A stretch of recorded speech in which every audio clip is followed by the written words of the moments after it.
चालेल.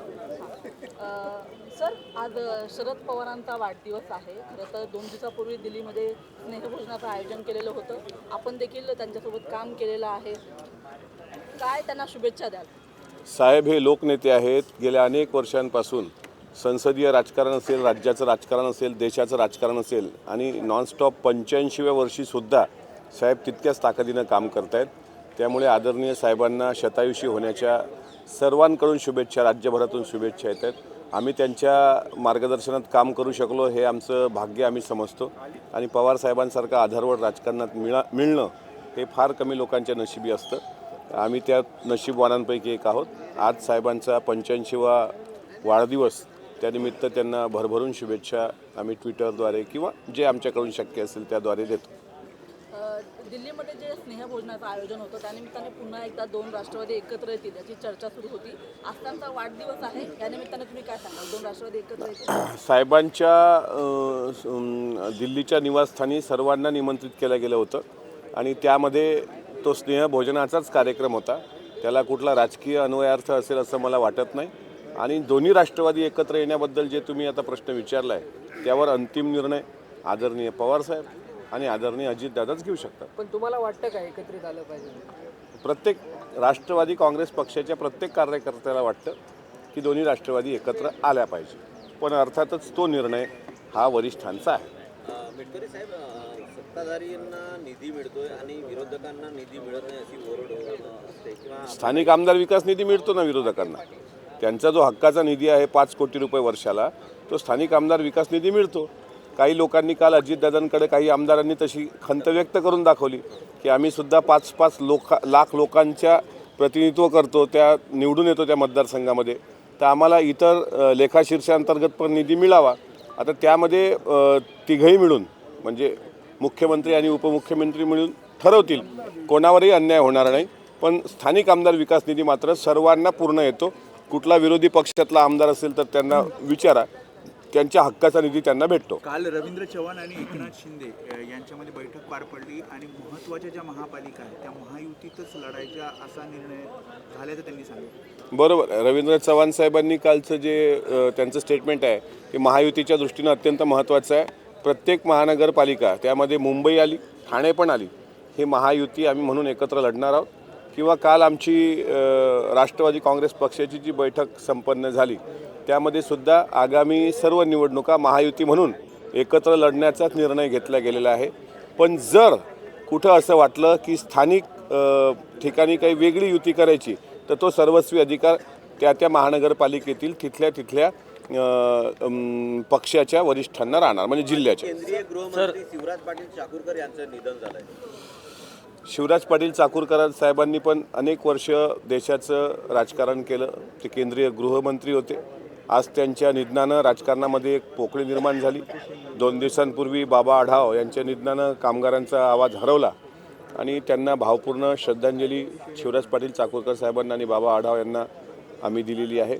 आणि निश्चितच त्यांच्या जाण्यानं राजकारणातला एक कोहिनूर हरवला आहे. सर, नाशिक महानगरपालिकेने एक प्रेस नोट काढलेली आहे. आपण जर पाहिलं तर सिंहस्थ जो कुंभमेळा होणार आहे त्यासाठी नवीन मलनिसर्जन जो केंद्र आहे त्यासाठी जवळपास 1600 ती झाडं आहेत ती तोडण्यासाठी मंजुरी दिलेली आहे. झाडं तोडण्यानंतर म्हणजे जे काही नाशिक महानगरपालिकेनं केलं आहे याच्या बाबतीत कोणीही समर्थन करणार नाही. वृक्षप्रेमींच्या जो काही चिपको आंदोलन झालं, अनेक वृक्षप्रेमी पुढं आले, त्यानंतरही झाडं तोडल्या गेली. हे वृक्षप्रेमी म्हणून मला पण याबाबत वाईट वाटतं आहे. आता ते नवीन टेंडर निघतील, मलनिस्सारणाचं टेंडर, स्वच्छतेचं टेंडर, कचऱ्याचं टेंडर, आता त्यावर मी काय बोलणार. काही दिवसांपूर्वी अजितदादा आणि रोहित पवार यांचा त्यांच्या वैयक्तिक लग्नामध्ये एकत्रित डान्स करताना व्हिडिओ व्हायरल झाला होता. नंतर सभापती राम शिंदे यांनी राजकीय डान्स एकत्रितच करतायत, काही वेगळे विचार नाहीत अशी टीका केली होती.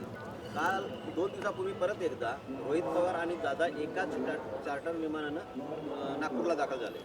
असं आहे, दादाच्या मुलाचं लग्न आहे तर मुलाच्या लग्नात प्रत्येक वडील नाचतातच, बरोबर. आणि रोहित पवारांच्या भावाचं लग्न आहे तर भावाच्या लग्नात भाऊ नाचणं साहजिक आहे. आता ते दोघं एकत्र नाचले असतील. शिंदे नाही हो, कोणत्या स्टेप असल्या माझ्या डान्सच्या, आता तुम्ही नवीन स्टेप सांगताय, पण ते दोघं एकत्र नाचले असतील. आणि शिंदे साहेबांना काही त्याची त्रास असेल असं मला वाटत नाही. पण शिंदे साहेबांना असं वाटतं राम शिंदे साहेबांना की साधारण कर्जत जामखेडमधले आमदार ज्यावेळेस बिनधास्त डान्स करतात त्यावेळेस शंका येणं त्यांना साहजिक होतं, पण शेवटी हा पारिवारिक सोहळा आहे. राहिला प्रश्न गाडीतून येतानाचा, तर रोहित पवार दादांच्या गाडीत बसून आले, विमानातही बसून आले. काही दिवसानं दादांच्या सोबत येतील असं समजूया, त्या गाडीत बसून आले म्हणजे. ते म्हणजे अख्खी राष्ट्रवादीच आहेत ना सध्या. तुतारी गटामध्ये त्यांचं जेवढं चालतं तेवढं कोणाचं चालत नाही. काय ते एक मिनिट आहे. शशिकांत शिंदे प्रदेशाध्यक्ष आहेत ना. पण स्टेरिंग त्यांच्या हाती आहे ना. शिंदेसाहेब जरी प्रदेशाध्यक्ष असले तरी युवा नेते म्हणून काल परवा कोणाची तरी एक मुलाखत मी पाहिली, त्यामध्ये सुद्धा पवारसाहेबाच्या पक्षामध्ये सगळा पक्ष युवा नेते कोण चालवत आहे ते सगळ्यांना माहीत आहे. त्यामुळं ते दादांसोबत बसून आले म्हणजे थोडा थांबा, काहीतरी वेगळं होईल. हां रवींद्र चव्हाण यांची थोड्या वेळापूर्वी सांगा. पत्रकार परिषद झाली. त्यांचं असं म्हणणं होतं की काही लोकांना सगळं सांगायची सवय असते. दिल्लीमध्ये जे काय? कायम एकनाथ शिंदे कायम दिल्लीवारी करत असतात. हां रवींद्र चव्हाण यांनी असं म्हटलेलं आहे की काही लोकांना सगळं सांगायची सवय असते. आता त्यांनी रवींद्र चव्हाणांनी काय म्हणावं हा त्यांचा प्रश्न आहे. मी राष्ट्रवादी काँग्रेस पक्षाच्या अनुषंगानं मला विचारा, मी त्याचं उत्तर देतो. महायुतीमध्ये मागच्या काही दिवसांमध्ये ज्या सगळ्या पक्षफोडी झाल्या होत्या की यांचे कार्यकर्ते आपापल्या पक्षामध्ये त्यांचा पक्षप्रवेश करून घेण्याचे जे सगळे प्रकार घडले होते, रवींद्र चव्हाण म्हणतात की पडद्याच्या आड जे घडायचं ते घडणार नाही. आता असं आहे की महायुतीमध्ये तिन्ही पक्ष आम्ही एकत्र आहोत. प्रत्येकाला वाटतं आपला पक्ष वाढला पाहिजे, वाढवला गेला पाहिजे.